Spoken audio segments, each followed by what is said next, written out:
Every day, one by one, I'm gonna try every recipe of Laura, starting from the very beginning.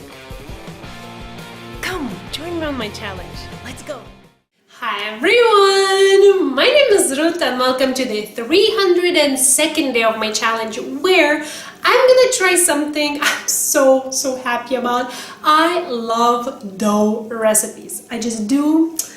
I cannot help myself. And today's recipe is Focaccia Rolls. I'm gonna try this recipe for the very first time. And if you're curious about pizza dough recipe, which actually this recipe calls for fresh pizza dough, I know you can buy a ready one, but I just love making my own, especially as I'm looking at it, as I'm reunited with my KitchenAid. I mean, I see no reason why to buy a ready one. So if you are in search of a good pizza dough recipe, then search no more. Check the description box to the link to the video where I tried that recipe for the very first time. Those are the most fun times, might I add. So if you're curious to see how it goes trying this recipe out for the very first time and how it looks in the very end, which I'm sure it will look so beautiful, thank you for watching. We're gonna need 1 bowl of fresh pizza dough, 3 tablespoons of extra virgin olive oil, 3 cloves of garlic, grated, some dried rosemary leaves, and salt and pepper.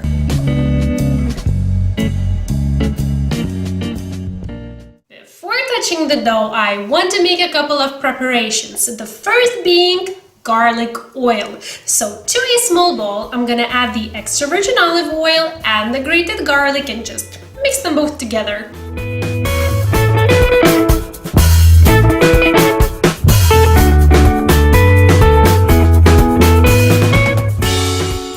And then I also want to prepare my baking sheet by lining it with some parchment paper. I've been waiting for this so much. Okay, so now let's touch the dough. I have some flour here. I'm gonna flour my surface really well, dump the dough onto it, then flour the top of the dough, and with my fingers flatten it out. Once I have somewhat like a flat circle, I'm gonna cut it into 4 equal pieces, triangles essentially.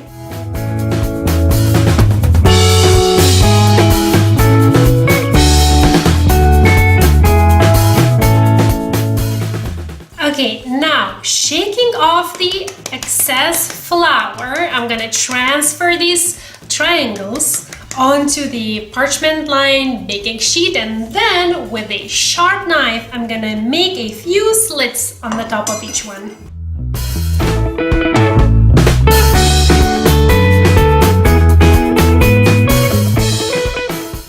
Already looks so cute. Okay, so now I'm gonna brush them with some garlic oil. I'm gonna sprinkle the rosemary, salt and pepper, and then I'm gonna cover everything with some plastic wrap or kitchen towel, whatever you have. And then I'm gonna put everything to some warm, draft-free spot for 45 minutes to rise.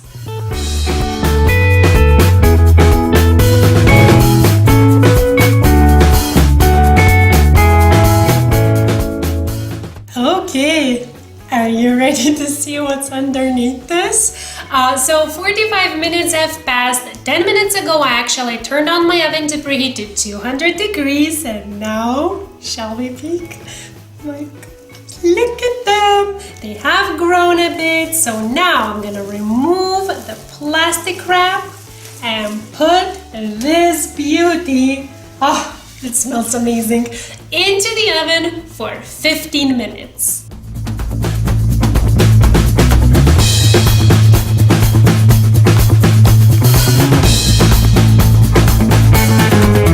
My oven is still cooling down. Ooh, it just finished. Oh my god. This smells like something that has to come into my belly.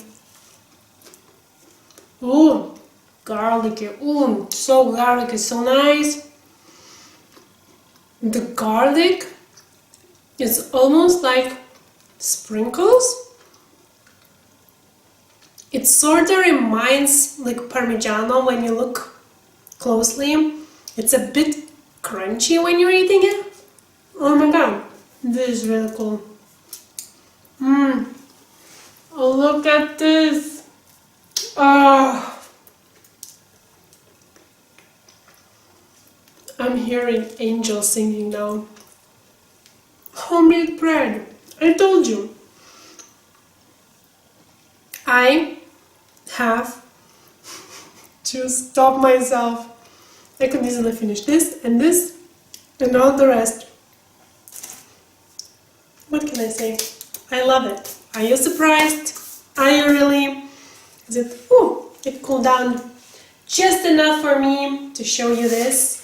If you, oh, that one was warm. If you want, compare with Laura's ones. They're so pretty. If you want the written recipe, check the description box down below. As always, I leave the written recipe in both American and the metric systems as I go, as I try every new single recipe. I feel like I want to hold something like this because it's so cute. I convert every single recipe as I go into the metric system so that I could try every single recipe, because this in, what was the name? The other, not the metric, America. Oh my gosh. All the recipes of Laura in the Kitchen are in the American system. So if you are using my system, well, not really mine, like metric one, that I've got you covered. Every single recipe on my channel is converted. Oh my god. You know, the cool thing about this, let me hold you the pretty one, not the open one. The cool thing about this, what I learned from Laura's video, is that you can use these rolls instead of any kind of roll she uses in her sandwich recipes, be it like simple rolls or even hamburger buns. She said that you can actually substitute this with anything, and I'm planning to. So that's it. Don't laugh. I have some tea. I'm a Lithuanian. What can I say? Tea and potatoes go with everything. So I really hope that this was fun and helpful. If you decide to try this thing out, let me know. I'm almost everywhere on social media as Ruta's Challenge. I would love to hear if you try one and if you like. And as I'm losing the gift of speech, I'll just sign off again, thanking you for watching. And I hope to see you soon. Bye!